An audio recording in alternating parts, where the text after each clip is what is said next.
directly, and if it's a question for the panelists, then we'll do that at the end.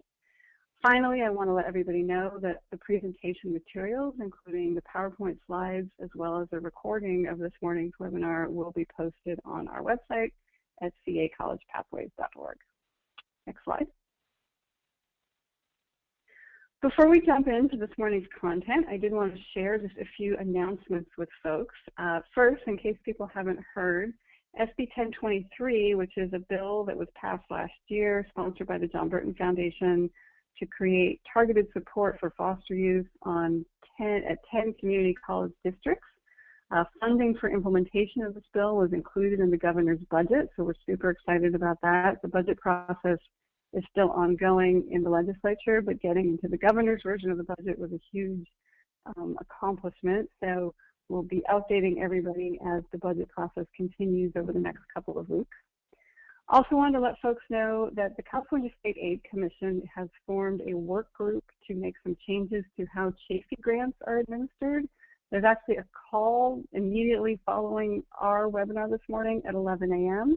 If anybody is interested in participating in that call, feel free to send me an email and I can send you the information. My email is Debbie, D-E-B-B-I-E, at johnburtonfoundation.org, and I can get that to you sort of right after this webinar if you want to log into that call at 11 o'clock this morning. Our next California College Pathways campus practice call will be August 5th at 10 o'clock, so you can mark your calendars for that. And the last thing I want to let folks know is that we will be holding our biannual Blueprint Conference, October 26th and 27th. The main conference will be on the 27th with a reception the night before on October 26th. It'll be in Los Angeles, actually at the Westin LAX down by Los Angeles Airport, and registration will open up in July, but you can go ahead and mark your calendar for that as well. Next slide, please. So I am so excited to tell you who we've got on our panel this morning. We've got a great panel to talk about our topic this morning of mental health and wellness. Teresa Reed, who is a certified trainer in the mental health first aid curriculum and also works at Pasadena City College. We've got Sonia Aldape, who is a former UC Berkeley student. Colleen Ammerman with the Foundation for California Community Colleges, and Jennifer Ajinga with Delta College. So they just all have fabulous information that they're going to be sharing with you this morning. So with no further ado, I'm going to turn it over to Teresa Reed. Good morning, everyone. Thank you for joining the call. I know you can't respond back, but we'll get right into the material. So, in discussing how mental health affects student success, we're going to be highlighting some of the information provided in the mental health first aid curriculum, just to give you a taste. And just to know, one of the things about mental illness, it does not discriminate. It has no socioeconomic boundaries. It's not a male, female kind of thing. So it's something that affects and could potentially affect all of us. Next slide, please. So in addressing mental illness, we take a look at some of the stress factors that are leading causes of depression and anxiety. And depression and anxiety are one of the top two mental illnesses that we see nationwide. So most of what we're going to discuss, it applies to college students in general, but you'll see, and for some of you working with foster youth, you know that most of the factors and statistics that we are going to talk about, they're going to be exponentially and significantly higher and have a deeper impact for foster youth. So I will be highlighting some things that are specific to foster youth. But some of the factors that we see that are stress-induced and that really can lead to depression and anxiety in students in general is the idea of being independent, being away from home and family and friends and supports for the first time.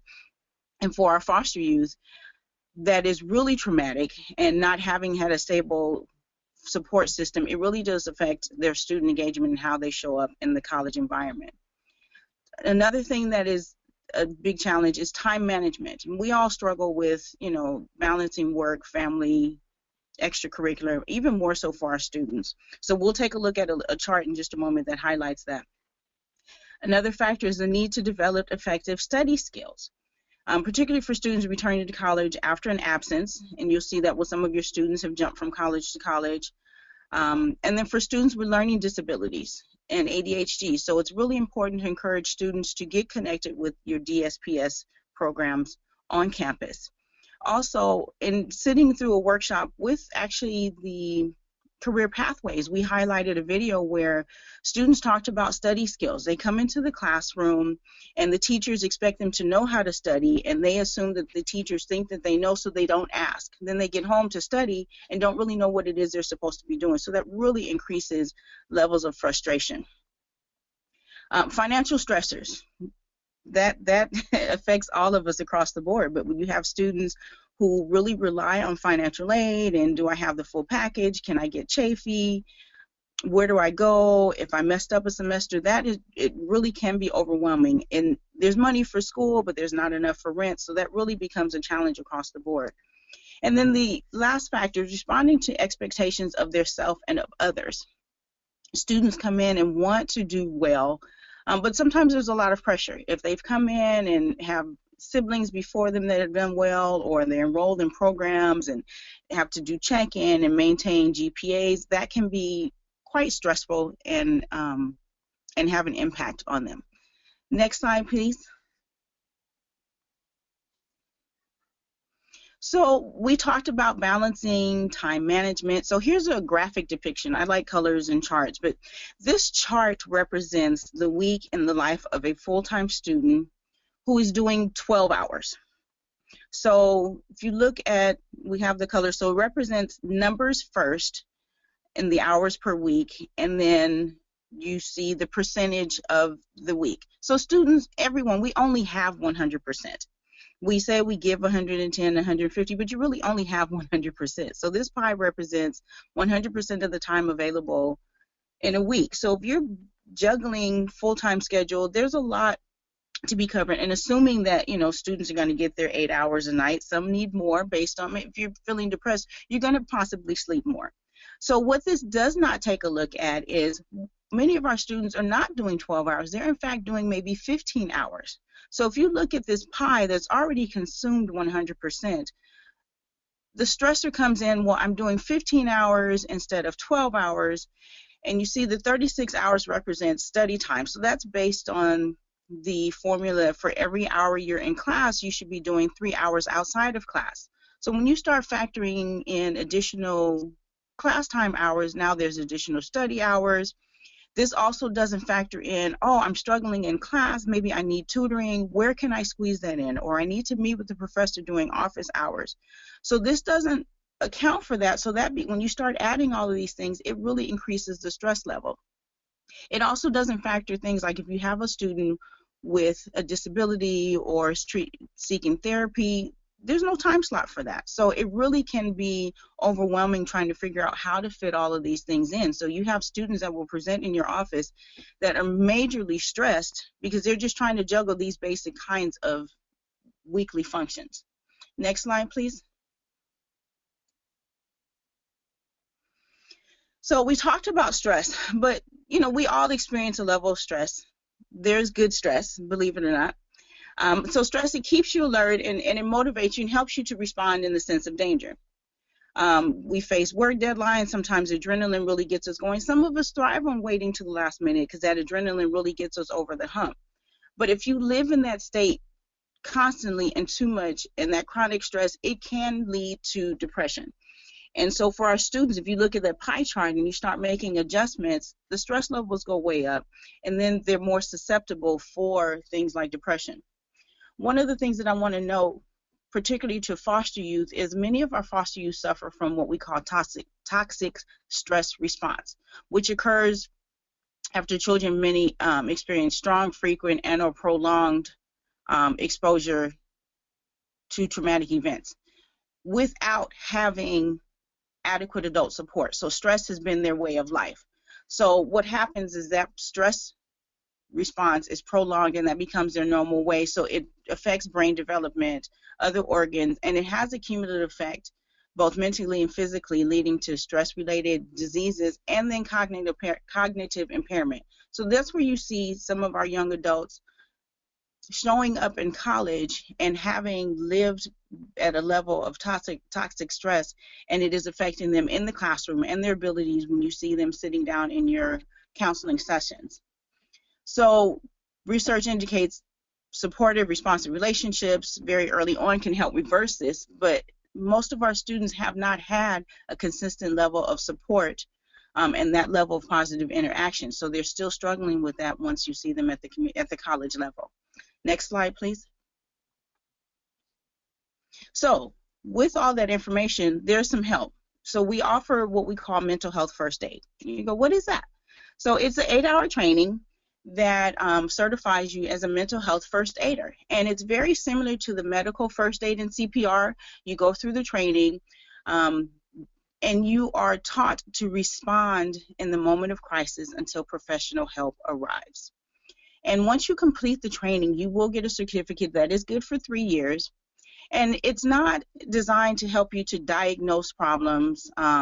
You're not going to get a cape so that you go around saving the world. That is not the intent, but so that you begin to increase your literacy and recognize signs and symptoms of some prevalent mental health disorders. And education helps to decrease the stigma. So a lot of students don't seek help because they feel stigmatized. The mental health first aid also provides an action plan, which I really love that. We get a lot of information in, but then we're like, okay, so what do we do with it? So we provide an action plan and some steps, and we'll go through that in our time right now. And then it teaches you what not to do to avoid escalating a potentially volatile situation. Where you have a student who's in crisis, that's agitated, it teaches you what not to do so that you don't make it any worse. Next slide, please. So I have here the mental health opinions quiz that is a part of the curriculum. So I want to pause for a moment and have you take a moment and answer the questions 1 through 6 from the quiz. So I'm going to stop for a moment, take a few minutes to read the questions, and write down your response. Do you agree, disagree, or are you not really sure about the statements?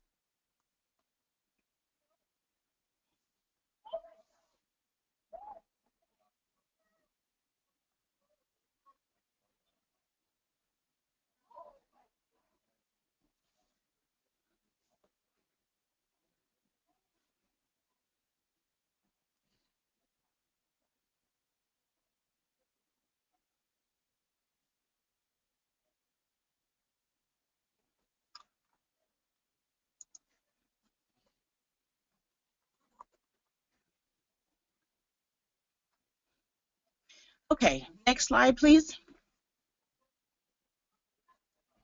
So here are the answers to the quiz.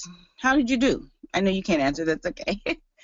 So, and it's okay, these are just 6 of the possibly 30 questions, and so it's okay that maybe as you went through that you had some don't knows or some things that you maybe didn't get quite right. So these are just a smidgen of the topics that will be discussed throughout the mental health first aid training, and so providing some answers and details to just what you see here and just a snapshot.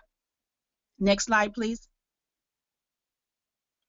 So mental health first aid offers general training, and then it also has a few supplemental curriculums. One of them is for veterans, those in rural communities. There's also a supplemental curriculum for safety, which includes law enforcement. And then there is a specific curriculum for higher ed. So we'll talk about some of the components here specific to higher ed. So why is it necessary to have a component, a supplemental for higher ed? So you see, based on the statistics, 40% of young adults ages 18 to 24 are enrolled in a 2 or 4 year educational institution. Conversely, 75% of mental disorders develop before the age of 25. So 75% are affected during their college years. So the other thing that's important is early identification and treatment can lessen the impact of mental illness. And then only 18.5% of college students age 18 to 24 receive services for mental disorders. And the average years that it takes for someone to receive treatment, it's an average of 10 years before someone with a mental illness actually seeks treatment. That's a long time. Next slide, please. So here's a list of the, I don't want to really say top 10, but some of the prevalent disorders, mental disorders that are reported within 1 year. So if you recall from the quiz, one of the questions asks if schizophrenia is one of the most common disorders. While it's on this list, it only represents less than 1% of those that were participated and reported receiving treatment for a mental disorder in 1 year. So it's not as prevalent or not as high of a disorder as we would think.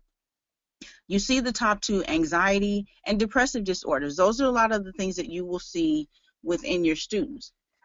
I also want to note that if you do the math, I'm not a math major, but a quick summation of the math, it does not represent 100%. One of the reasons for that is a lot of people reported they have co-occurring disorders, but the results only reported the most disabling disorder that was reported. So you also will see with our college students, substance use disorder definitely co-occurs with many of the other mental illnesses that are listed. So the curriculum spends quite a bit of time talking about substance use disorder, particularly in the higher ed, and that's a time that students are more susceptible for its use. Next slide, please. So some of you may be familiar with we call it the Acha-Nacha survey that was done. And so based on the reports of the survey done of college students and habits and a host of health issues, when looking at mental illness, these are some of the things that were reported in the survey.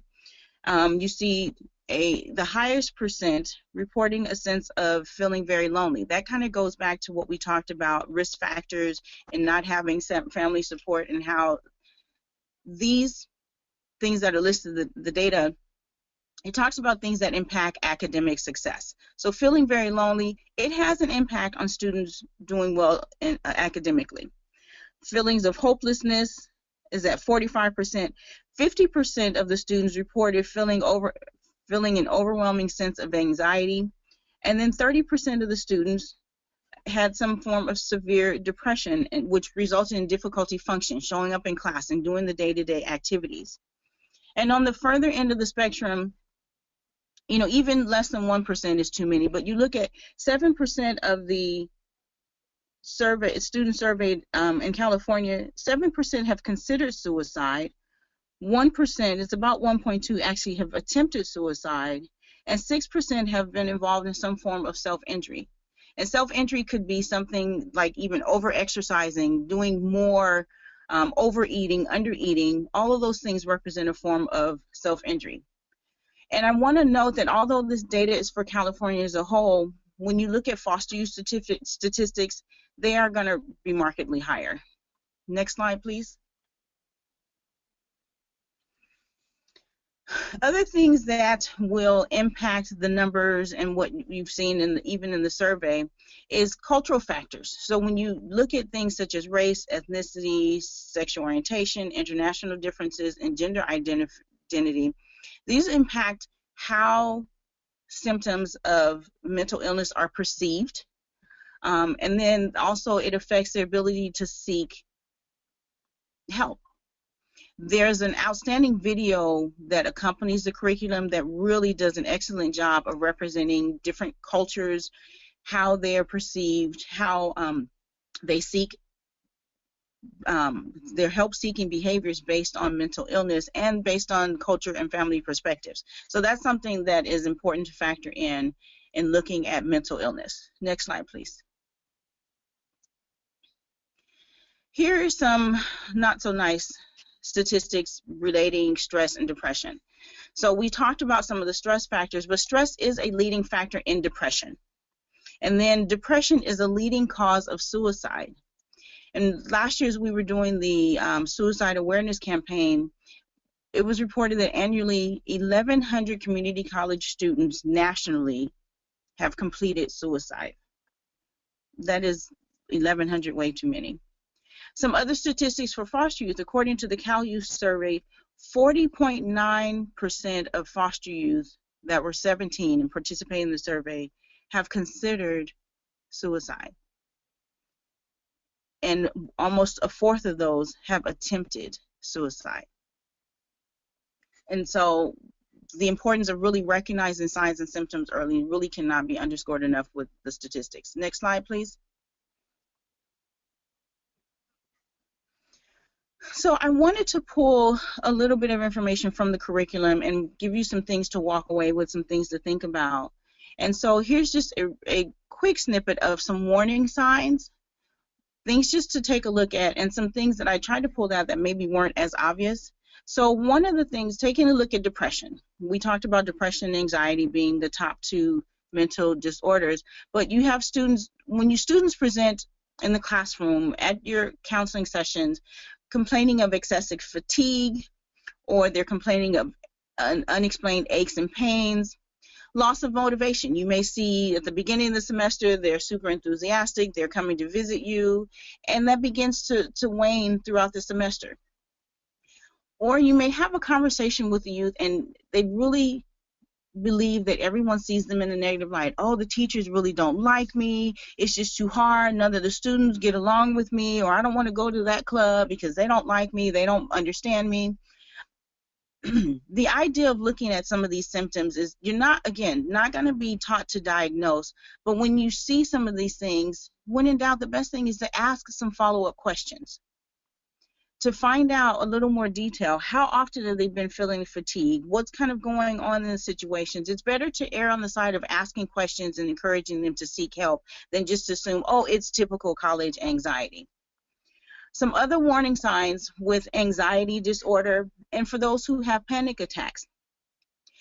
Everyone has a level of phobia getting in front of the classroom doing a speech, but for someone suffering from anxiety and having panic attacks, you'll note some significant distress in social situations, maybe on the quad, or you go on a class field trip and they seem to be a little overly anxious or distressed, may complain of dizziness, having headaches. You have students constantly complaining, I'm sitting in class, I'm feeling dizzy, having headaches.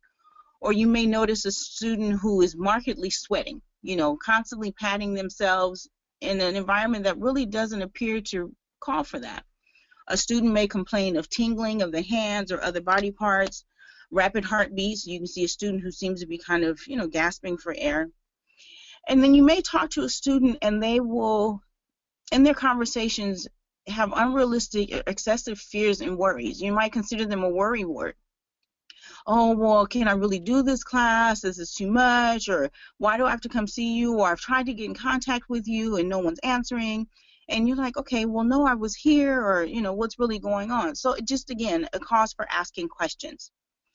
And making the connection to suicide. We talk about some warning signs. So if you see a student, maybe you're reviewing their papers or their assignments, and they seem to be excessively talking or writing about death, dying, or suicide, cause for concern and asking questions. And something else that may not be as obvious, where you see a student having a dramatic change in mood, where maybe they have been a little upset and depressed, and all of a sudden they have this resolve, and you're like, oh, great, they're on task. That really is more of a cause to ask questions and concern, because they may have come to some resolve because they have resolved that, I'm tired of this, I'm ending it, and they may have a plan and a thought for suicide. And so again, asking the questions. Next slide, please. So just a taste, I wanted to introduce you to the action plan. So these are the steps that we discuss in mental health first aid, and this is not intended to be linear. So you have these steps, and depending on the situation, you can move in and out of these as the conversation requires. So you want to first assess for risk of suicide or harm. So if someone's having a panic attack, so you may want to make sure that they're just in a safe place and not ask the question about suicide, but you want to assess for that. You want to make sure that you're listening non-judgmentally when you're talking with the students, both verbal and nonverbal clues, giving reassurance and information, encourage appropriate professional help, and encourage self-help and other support strategies. Next slide, please. So in assessing for risk of suicide and harm, one of the things that we really encourage is that you get comfortable asking the question. Some of you may have never had the opportunity, and hopefully you don't, to sit across from someone or be engaged with someone where you're concerned that they're contemplating suicide. But I'm going to pause for a second, and I want you to actually just read the question, say it out loud, because you want to get comfortable if you have some concern asking the questions. Are you thinking about killing yourself? So take a moment, just say the words out loud to yourself.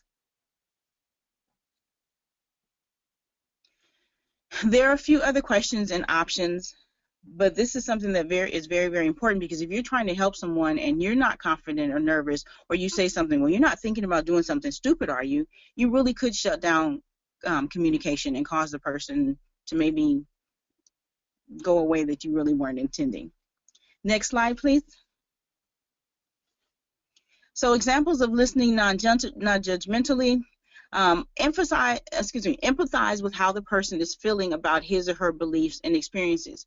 You can't change how someone feels. What they feel is what they feel, but you can empathize with them and try and encourage them and let them know that you are there for support. Another key is sitting next to the person rather than directly opposite of the person.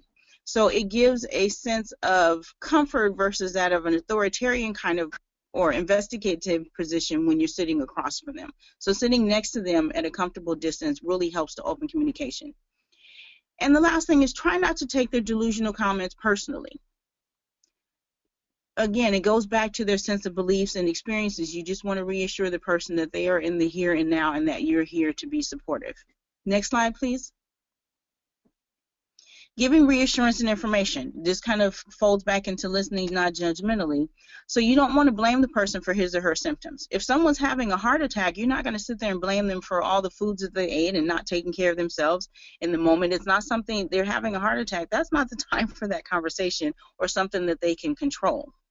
So you want to be super supportive and mindful, because you don't want to agitate or escalate any aggression. And then having the conversation that gives a person a hope for recovery. Not making any promises, but knowing that there are sources out there that really can assist a person as they move toward recovery. Next slide, please.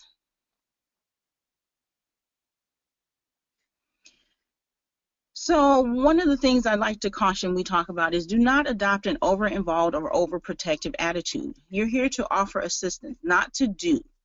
Not to tell someone you have to do this, you must do that, you must do that. That just adds to the levels of anxiety.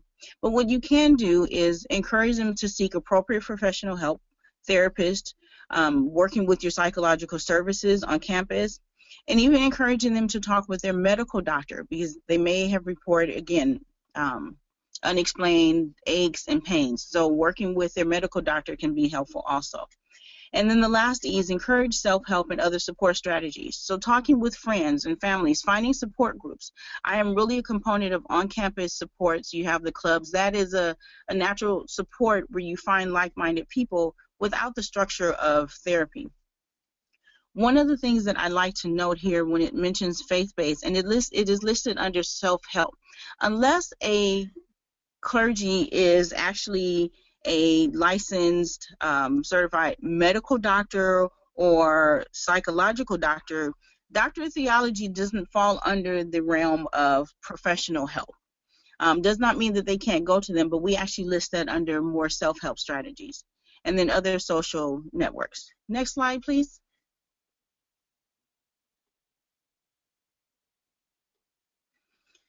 So here's an example of a self-help strategy, talking about the benefits of exercise and recovery from depression. So someone who's suffering depression, we talked about fatigue being one of the symptoms, so they're already going to be exhausted. But if you can encourage someone to participate in some physical activity, it actually is important for both physical and mental health. And studies have showed that physical activity can make a significant difference in recovering from depression. And something as simple as 3 sessions of aerobic activity each week can work as well as medications in reducing the symptoms of depression. So in terms of mental health first aid, that's just kind of the snippet that we've talked about. So if any of you, and I'm sorry we didn't provide the slide, so if you're interested in attending a training on mental health first aid, there's a couple of resources I want to give you. You can actually go to mentalhealthfirstaid.org to find a training that is in your area.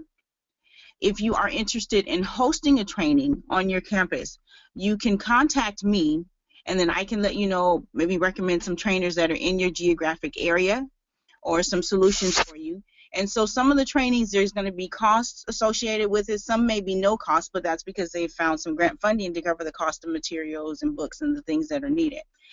So there is a comprehensive manual that goes along with the certification. Next slide, please. Oh, I'm sorry, before I say that, my contact information, since it's not listed, is txreed@pasadena.edu. If you don't remember that, you can always check back with Debbie to forward. One additional resource that I wanted to mention that is available to the colleges, some of you may be familiar, but I thought it worthwhile, and that is Cognito. So 99 of the 112 community colleges do have a license for Cognito.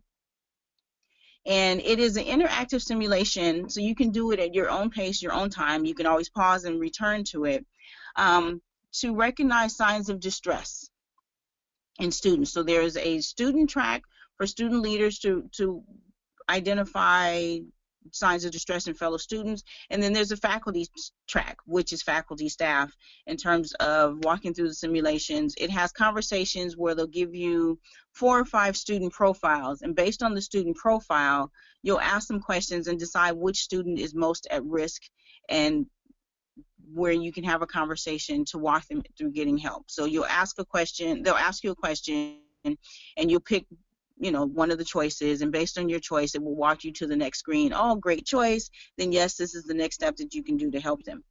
So for community colleges, you can access Cognito at cognito.com/cccccc. And when you go to the drop down, it will indicate if your college is registered or not. If your college is not registered, or if you are with a 4-year institution, you can actually email Cognito at info. The email address is info@cognito.com to find out if your school is in fact registered and has a license for the interactive curriculum. Next slide, please. And here's just the first round of simulations. There is a veterans on campus, LGBTQ on campus, and then at risk, which takes a look at the general population. There are 3 additional curriculums, which I'm sorry I didn't post the headings for the modules, but there's 3 new tracks, veterans for students, and then an LGBTQ specifically for students and specifically for faculty, and identifying, signs of stress.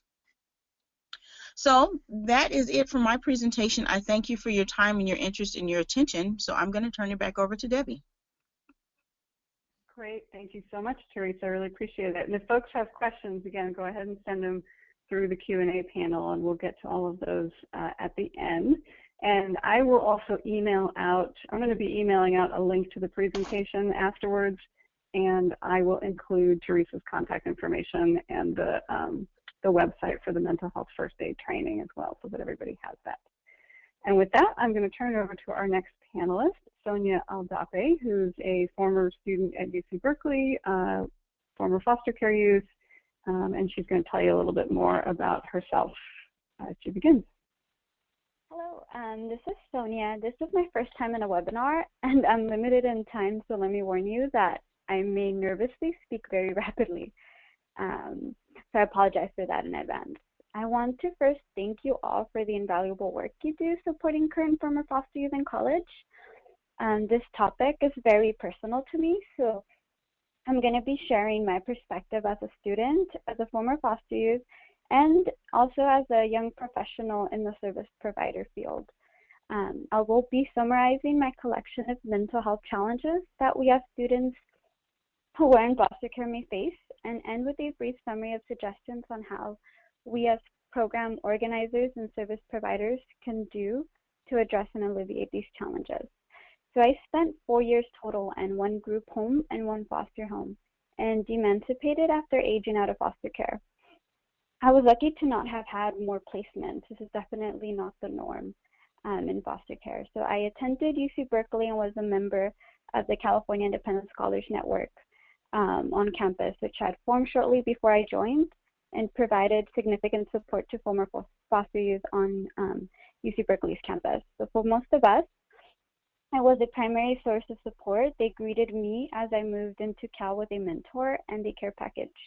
And throughout the years, with emotional, academic, and financial support for our unique challenges as former foster youth in college.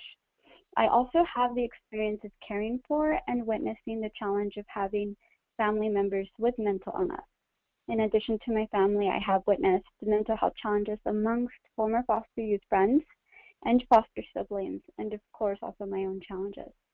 I am speaking today about this topic, passionate to talk about the need of supporting former foster youth in their transitions, because in total, I have known 4 young people in my former foster youth communities who have taken their own lives, and believe that the individual traumas we may suffer also manifest themselves collectively among us. When we have such high negative outcome statistics in victimized media representations, we all are affected in our identities, sense of self, and our emotional health suffer. So not surprisingly, I am also a young clinical social worker. I am currently in my final months of Smith College's clinical social work program, for which I have interned providing mental health services at a public school district and a social service agency setting. Next slide, please. So before I delve into the challenges we may face, I hope to not generalize the experience. There are a lot of tragic stories out there about foster youth. I want us to keep in our minds that this is not the whole story. There are also many experiences of hope, healing, and resiliency. My summary was formed from the challenges faced by real students in my personal and professional life, and we are each unique. I'd like to also mention that many of these challenges are universally felt and resonate with any person who has experienced other types of adverse experiences. So I start off with multiple conflicting identities. We may have several identities that are in conflict with each other that we may hide. We may compartmentalize our different communities. We may be multiracial. We may have a disability. We may have an arrest record. We may choose not to identify ourselves in a certain way. We may have shame around some of our identities or communities. My recommendations are to not suggest an activity based on these markers. Ask us what is interesting to us. Ask us open-ended questions. Encourage us to think positively about our communities and identities. Difficulties with relating to college peers. Many of us talk about family, childhood stories, travel stories. Herein lies a lot of privilege that many foster youth do not have. We often come from low socioeconomic class experiences and have little social capital. There is often a large disparity in our life experiences compared to our peers in college. We have faced many challenges emotionally, physically, and mentally throughout our lives that put us at risk for depression, anxiety, and stress, a lot of what Teresa has already covered. And our relationship to food and health may be complicated and unhealthy. Food insecurity may have affected us and our families. Many of us in college will still struggle with the fear of not having food. We may have had eating disorders. Our health is a form of self-care, and many of us neglect ourselves to care for others, to survive, or deny love to ourselves, rooted in past childhood neglect or abuse. The simple act of having snacks or partnering with food pantries may be helpful. Most former foster youth in college do not have that safety net of a family home. Homelessness is a huge risk, especially when colleges do not offer year-round housing and dorms, and housing costs are expensive near our colleges.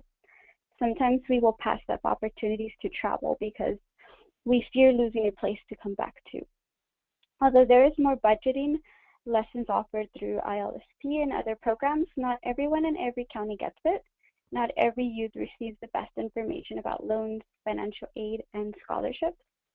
The research may be overwhelming and not a priority when handling schoolwork and other challenges and responsibilities. Unconditional care for many former foster youth is rare or non-existent. This may be the root of distrust and loneliness for youth in college. Seeing peers with their family at college events or during move-in may be difficult or triggering. Building trust may take some time.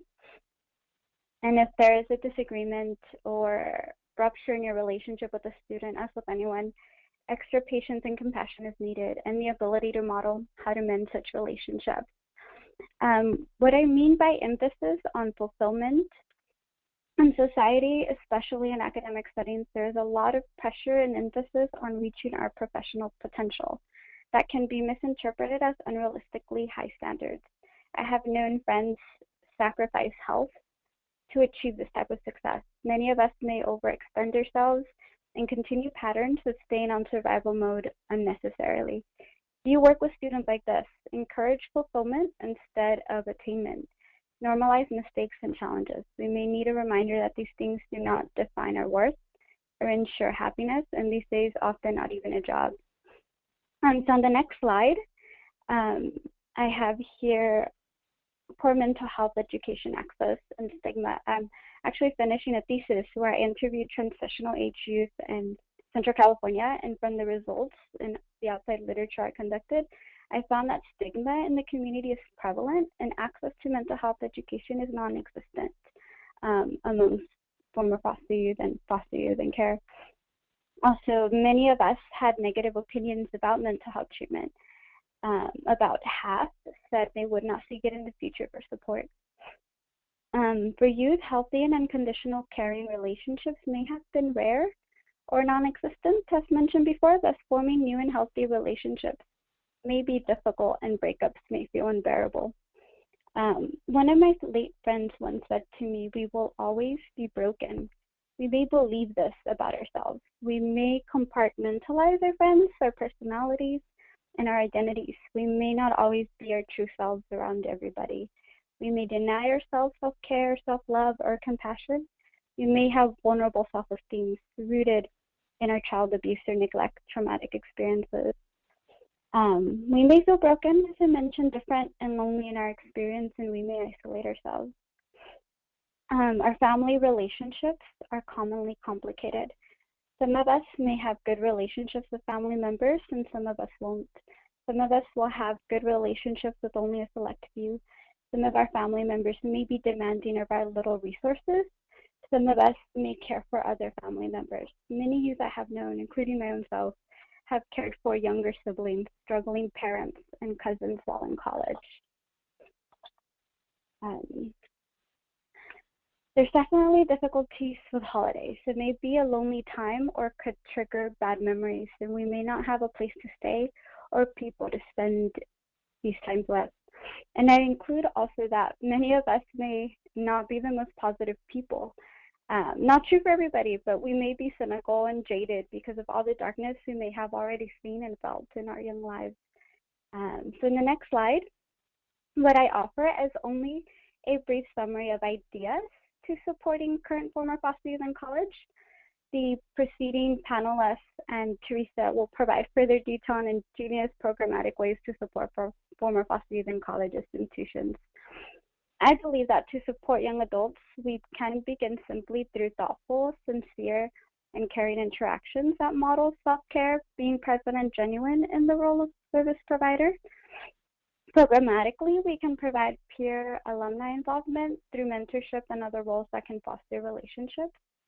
Leadership development and empowerment, we can host program meetings or workshops on wellness that include practicing wellness activities and self-care like stress management, and mindfulness, relationship building activities, educating about mental health stigma, offer a support group. We can encourage community involvement through volunteering, recreational, academic, or professional groups. We can create access to mental health providers to provide mental health services that are dynamic and community informed. We can create opportunities for healing through expression, awareness, empowerment activities such as writing, blogging, art therapy, music, poetry, dance, cultural events, or advocacy. There's a program called CYC that organizes foster youth-led policy initiatives. We can train staff and mentors regarding mental health, such as through mental health first aid. And in the next slide, we can always be extra patient, hopeful and understanding when working with former foster youth. We can model healthy relationships, fun, optimism, health, and wellness while still being real and transparent. We can normalize mental health challenges and share our personal experiences. We can take the time to understand who the supportive people are in our lives and who are the non-supportive people to help us navigate them.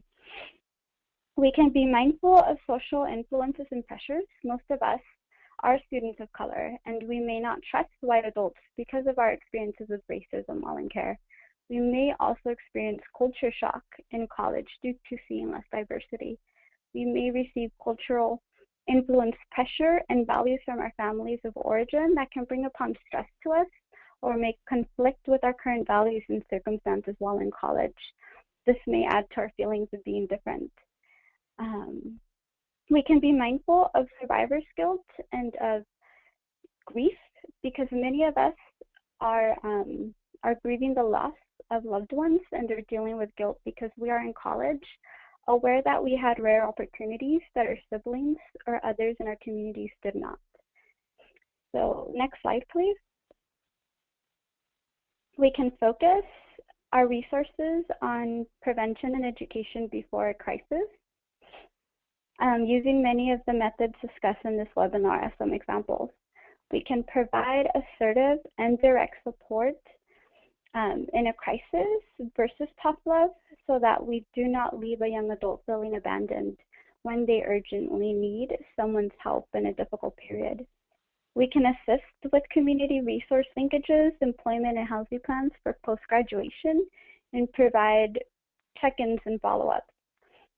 And lastly, we can work with students to help them build critical, strong networks and relationships throughout their college years that will create opportunities for long-term, sustainable sources of support.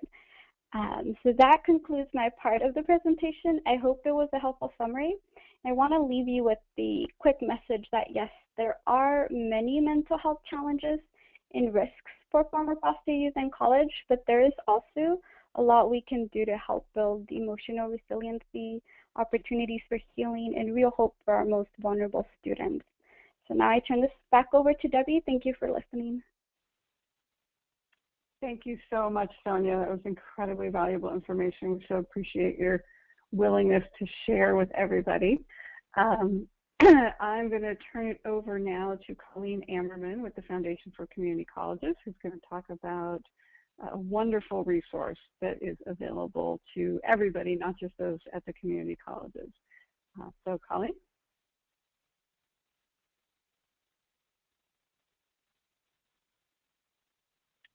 Colleen, are you there? Are you unmuted?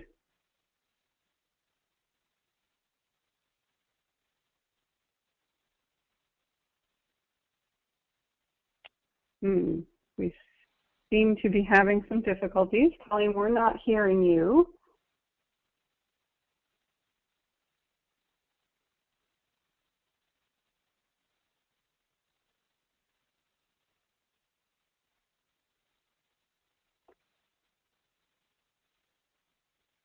So we seem to be having some trouble with Colleen's ability to speak.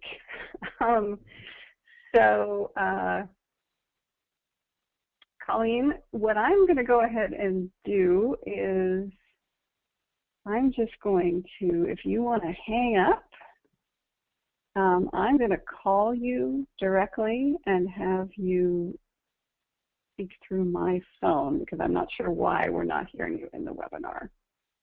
I'm going to just call you in at your office. I apologize to those of you listening. If you can just give us a minute here, we'll figure this out.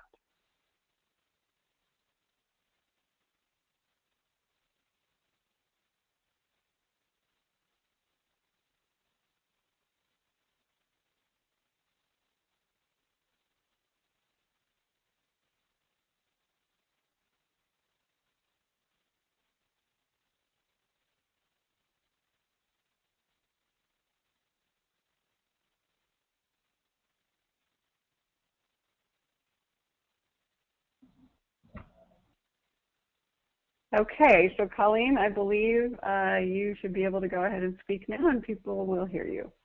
I'm here. Can everyone hear me? Well, you all can't answer to that. Debbie, I'm hoping that you can hear me okay. My name is Colleen Ammerman, and I'm with the Foundation for California Community Colleges. I'm responsible for a number of programs, including the California Community College Student Mental Health Project, a Foster Youth Services project, and our Healthy Transitions project, training project. And I'd like to start with a little bit of background. The Healthy Transition Training Project was developed under our Community College Student Mental Health Project. Ultimately, the overall project was funded through Prop 63 funds, which is the Mental Health Services Act in California. Next slide, please. Thank you. And this is just a little acknowledgement to our funders, the California Mental Health Services Authority. Those are the folks that work with the 58 counties in their prevention and early intervention funding streams. And those are the folks that allow for the Community College Student Mental Health Project and the Healthy Transitions Project. Next slide, please. So again, a little bit more background. The project, the Healthy Transition Training Project, was ultimately developed per the request of a number of faculty and staff at California community colleges who are currently working with foster youth, who really recognize how wellness and mental health issues were impacting the youth that they were trying to serve, and how these issues were impacting the students' capacity to succeed as a student and in their personal lives. The curriculum was developed by a group of mental health professionals and was informed by foster youth throughout the development process.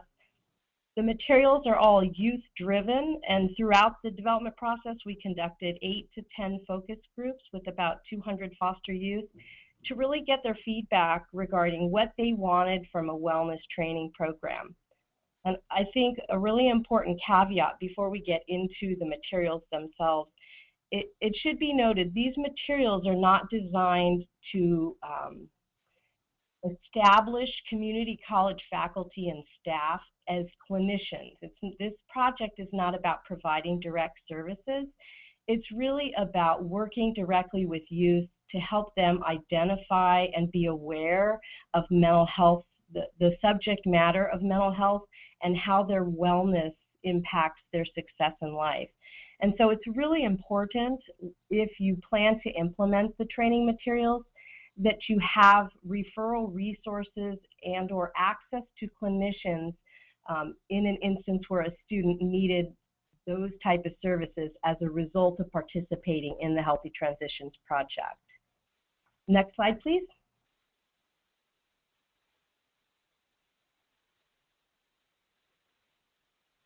Next slide, please. Oh, sorry about that. The curriculum was designed originally for transition-age foster youth as they were preparing to exit from care, but really it can be customized and modified with any and all youth in the system. It addresses all aspects of physical and mental health and wellness, as these are all interlinked, and it really treats wellness and mental health as a key life skill. Youth and faculty often mention that wellness and mental health issues is a subject area that is often overlooked in terms of helping youth to prepare to leave the system. During the last 24 months, we have piloted the Healthy Transitions Project at 25 colleges, 25 California community colleges, and we have served nearly 1,000 students with the materials. We've gotten, across all of the programs that we oversee out of our office, we, with a big margin, have gotten the best feedback from faculty, staff, and students about the interactive nature of this material, and they just love the material, and we're hoping to find some resources to continue to facilitate the curriculum. Next slide. Thank you. The Healthy Transition Project is really built around a suite of training materials. The components include 12 hours of basic curriculum, 9 hours of supplemental curriculum, a peer-to-peer support group manual, a student resource guide, a coordinator kit, and some external resources are included as part of the coordinator toolkit. And I want to say that all of the materials have been designed such that they can be mixed and matched. That's an interesting way to reflect on it. But really, it's to say that all of the materials can be customized to meet the training needs for your college and also for your students. All of the materials can be downloaded free of charge at the Foundation's website. A link to the materials is listed on this screen. We also have, on a limited basis, hard copies of the 12-hour and the 9-hour supplemental curriculum, again, on a limited basis. If you're interested in getting some printed hard copies that are bound, you can reach out to Debbie, who will reach out to me, and we'll put those materials in the mail for you. All of the components of the curriculum can be modified, again, to meet your training needs. Next slide. Thank you. The basic curriculum includes 8 sessions, approximately 90 minutes in length, and is really instructor-driven. The tone of the basic curriculum is a bit more broad, and it doesn't delve too deeply into the personal standing of students. The supplemental curriculum includes 6 sessions, also 90 minutes in length, and allows the students to go a little bit deeper into the personal exploration of their individual experiences. And the peer-to-peer support materials include facilitator materials for 8 to 10 one-hour sessions, and can be customized for any number of configurations to suit the needs of the students. Thank you. Next slide. So one example of a really popular exercise that both the faculty and staff and the youth really raved about is called the Tree That Is Me.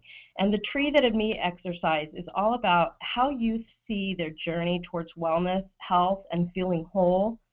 It helps them to identify and acknowledge their foundation, their strengths, and obstacles that may be in their way. I will say that a number of colleges and students sent pictures and sent testimony with their trees. And we took these trees to the Mental Health Services Accountability and Oversight Committee, and we brought a group of youth to present to this very important body of funders. And all of the people in the room were really moved by the meaningfulness of this activity. So that's just one example. There's literally hundreds of interactive activities that can be utilized through these training resources. Next slide.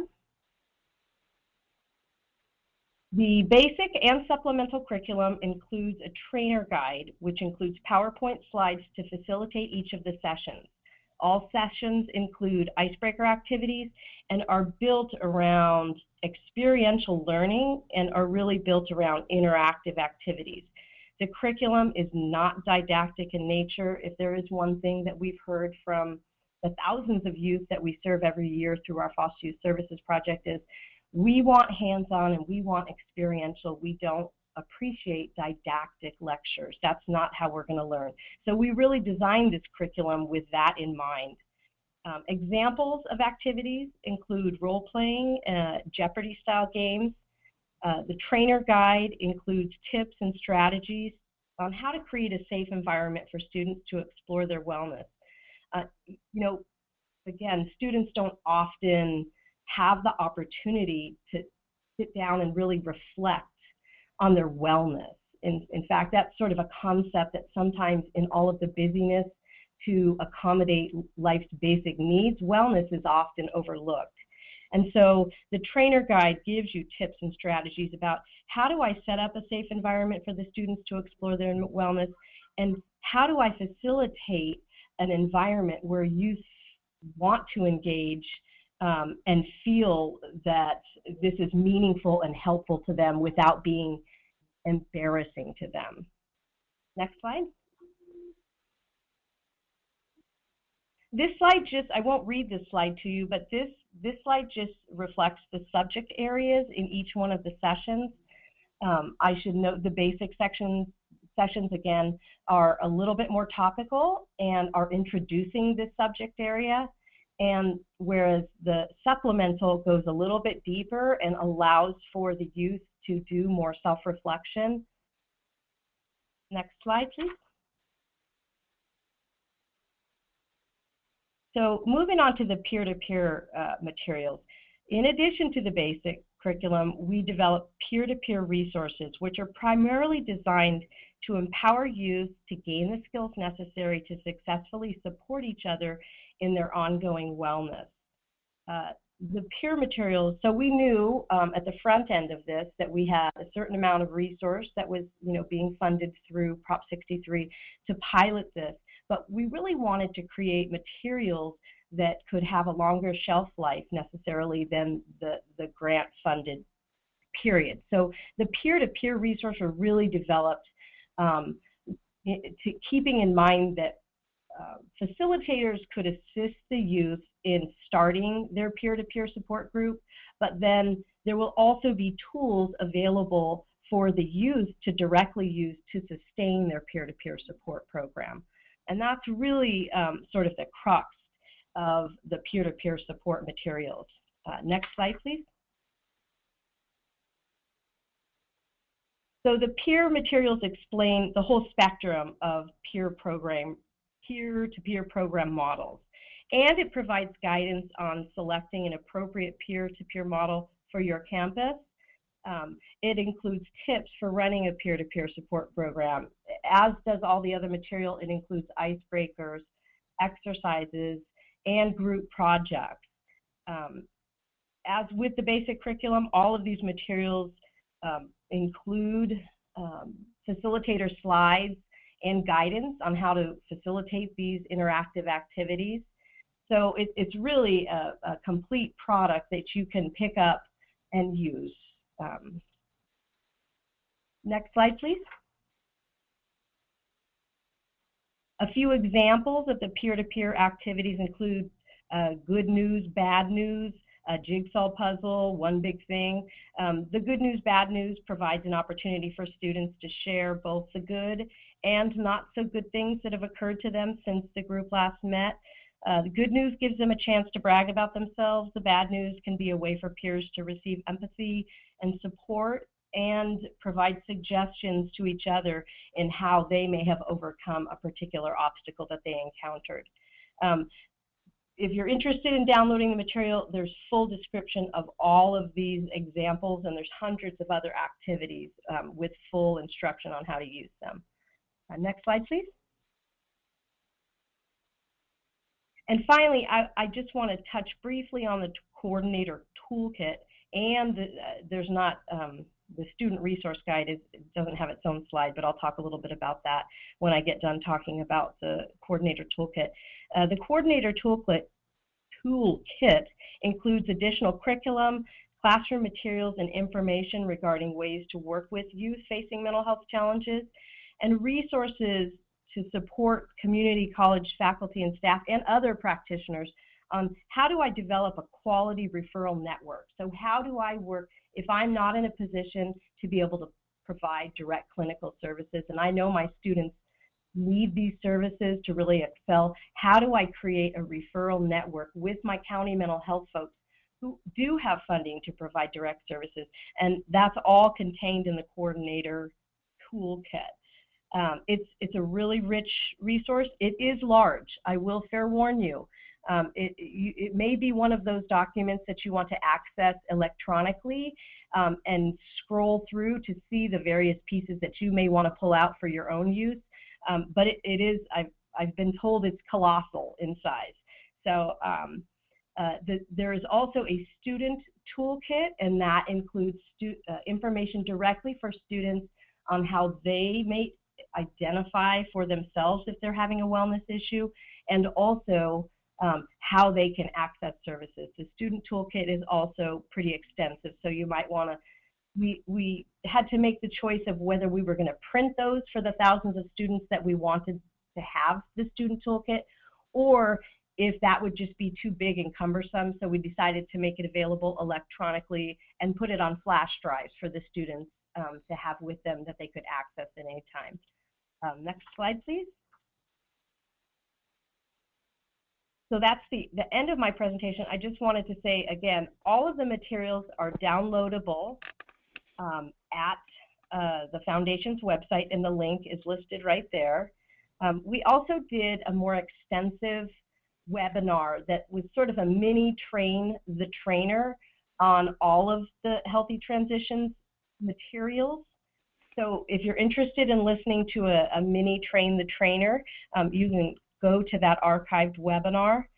And if you want additional information, or if you want to get a hard copy of the limited number of hard copies of the materials that I have, you can contact me directly, or you can contact Debbie. It might be easier to do that. But my email information is right there. I really appreciate you guys taking the time to learn about this. I can't say enough about how the faculty, staff, and the students, most importantly, the students have reached back out to me and our other team that works on this project to say how incredibly valuable this was for them. So if you have infrastructure to facilitate this type of training, I strongly encourage you to take a look at the materials and give them a whirl. So Debbie, that's all I have. I'll turn it back to you. Great, thank you so much. So I'm going to transition now over to Jen Ajinga with Delta College. And she actually took the curriculum that Colleen just presented about and implemented it on her campus. So we thought we'd hear from her about her direct experience. And as a reminder, I will be sending this presentation out to everybody after the webinar, so all the links on the slides and everything you'll have access to. Jen? All right, thank you. Thank you all for joining us this morning. We can go ahead and go to the first slide. My name is great, but not that important. So yeah, I'm going to talk a little bit about how we implemented this program here at Delta College. We're actually in our second year now. So our first year, we decided to go on a retreat. We felt as if that was the best way to allow our youth to be in a space where they felt safe and willing to share. And that worked pretty well.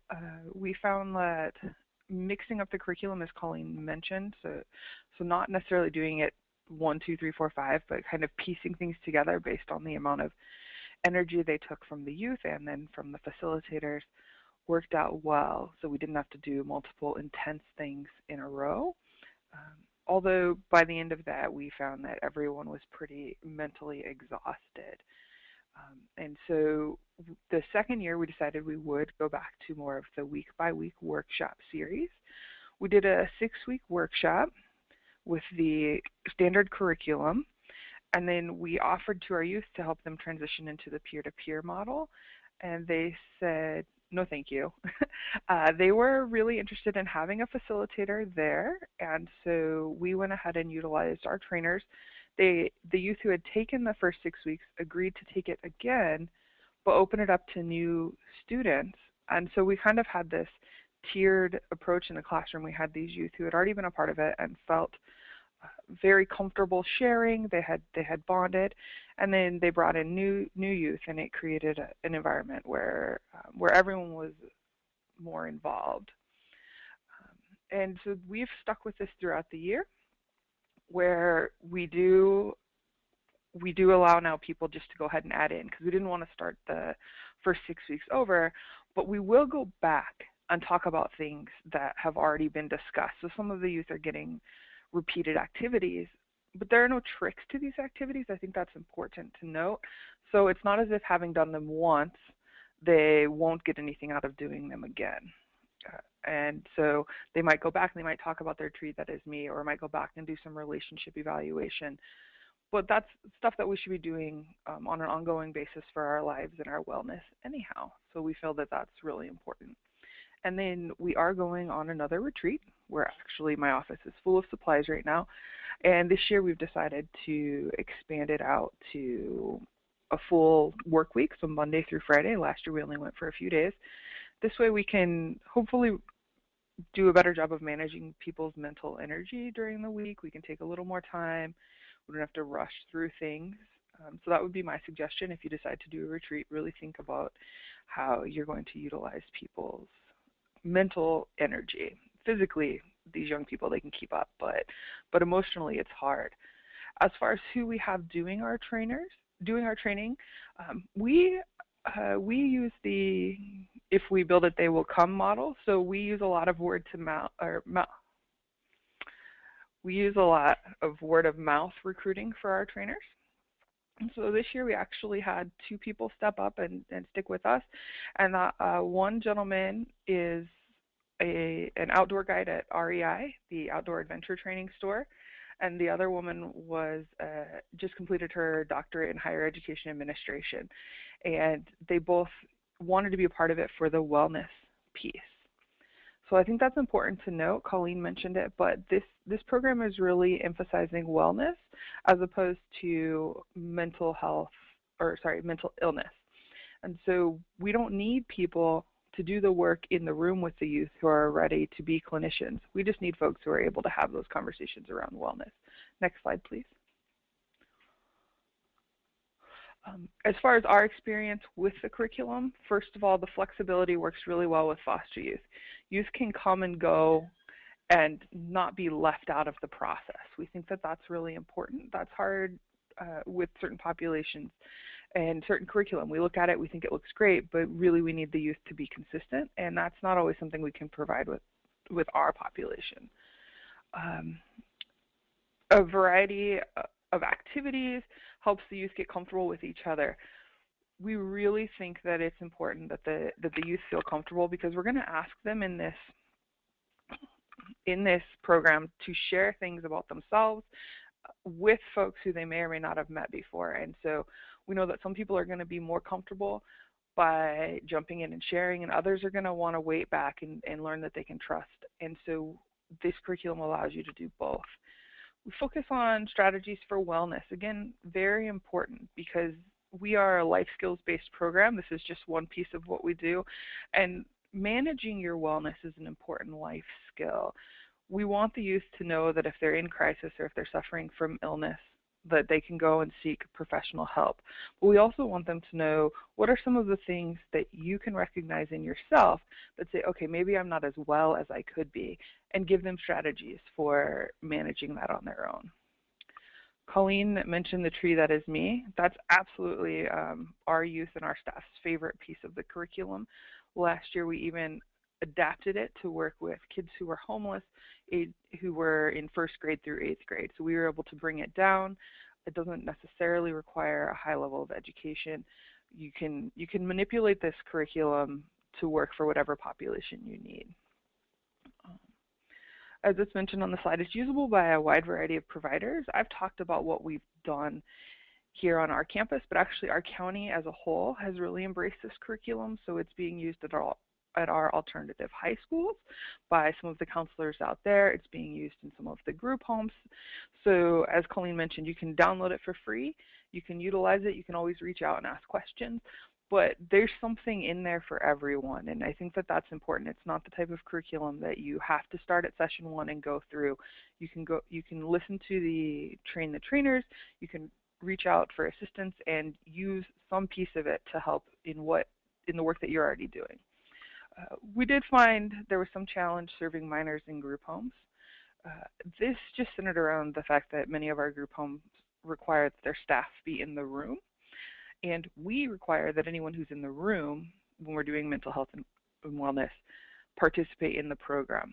And so the staff didn't feel comfortable participating and sharing some of their mental health and wellness struggles or triumphs, and then our program, said, well, you can't be in here if you're not going to share those things. So I suggest that if you are working with group home youth, that you think about how it is that you're going to keep everyone's story safe and honor the space for all involved. Next slide, please. Yep, okay, good. I was like, I think I'm done. So that's been our experience. I would love to talk more with folks. If you have any questions, you can certainly reach me via Debbie Rauscher, and that's it. Thank you. Great, thank you so much, and that was really helpful information. So that's done with our last panelist, and we do have some time for Q&A. We've gotten a few questions, so I'm going to go through the questions we've gotten thus far, and certainly if folks have other questions that you want to ask for the panelists, go ahead and send them in through the Q&A panel on your control panel. So Teresa, I have one question I'm going to direct to you, and that's somebody pointed out that with foster youth in particular, there's a pretty high number of youth that are experiencing PTSD, which we haven't talked about at all on this web seminar. I'm wondering if the mental health first aid training addresses that at all, or if you have any comments on that. This question actually made me think that this might actually be a good topic for us for a future webinar to really focus some time on the issue of PTSD. But Teresa, do you have any thoughts on that piece? Can you hear me, Debbie? Yes, yes I can. Okay, so the mental health first aid curriculum does not delve much into PTSD. We do have an additional curriculum, trauma, working with children who've experienced trauma through the National Child NCTSN that does address that in more detail. And Great, so maybe if you you can provide some links to that, I can send that out to the group when I send a follow-up email. Okay, okay. Hi, Debbie, can you hear me? Yes. I'm sorry, I just wanted to say that there is some information available on the on the CCC Student Mental Health website regarding PTSD, and specifically some information, some resources, in addition to the Healthy Transitions around supporting foster youth students in community college. So I'll send that link to you, and so folks can access that as well. Great, wonderful. So I will make sure to send that out to everybody. So thank you both for that information. So the second question I'm going to answer myself, which is somebody asked about whether you can access Cognito as a community provider or whether you have to be staffed from a college. So I went ahead and went on the Cognito website to take a look at exactly how folks can access it. So as Teresa mentioned, if your college has an institutional membership with Cognito, then anybody from that campus can access it for free. For those whose campus or institution is not already linked with Cognito, you can access it, but there is a charge. So I was looking that you can either get an institutional license, which can be used by multiple people, or you can get a personal individual license to just use yourself. And it looks like if you want to access one of their 1-hour web-based trainings, it's about $30 to get a personal license. So it is accessible, but there is a charge associated with that. And again, Debbie, this is Colleen. I just wanted to jump in real fast. On the Cognito, which is part of the Student Mental Health Project, we're currently renegotiating a contract with them with the intention of hopefully making it available to all 112 colleges again in the next grant cycle. So I will keep you posted if that's something that becomes a reality. Great, wonderful. And for those of you at a CSU or UC, certainly something that you perhaps could talk with your own institutions about to see if they might also be interested in negotiating an institutional license. And I'm sure that Colleen can share information with anybody who's interested in better understanding sort of the costs of doing that and how that's been accessed by the community colleges.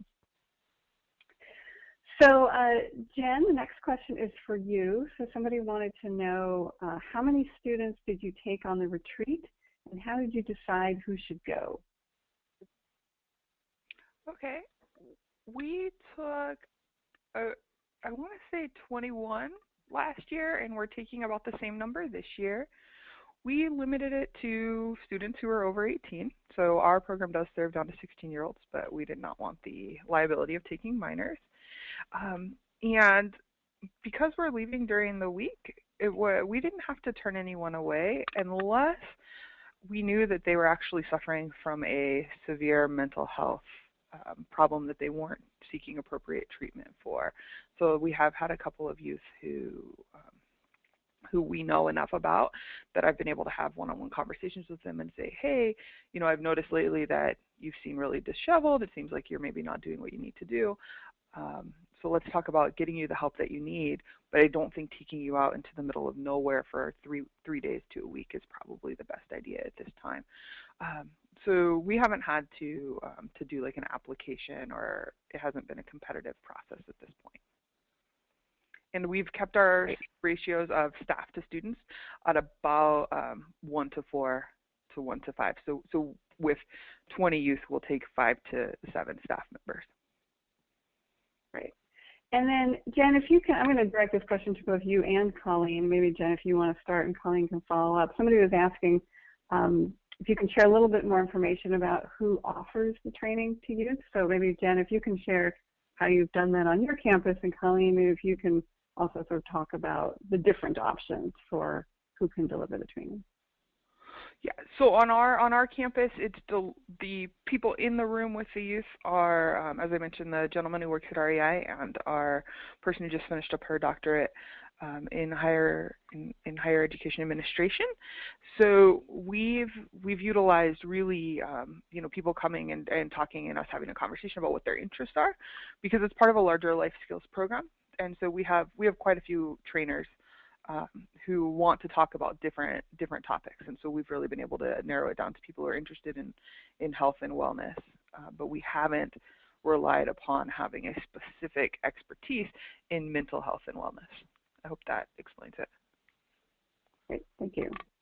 Colleen, do you have anything to add to that?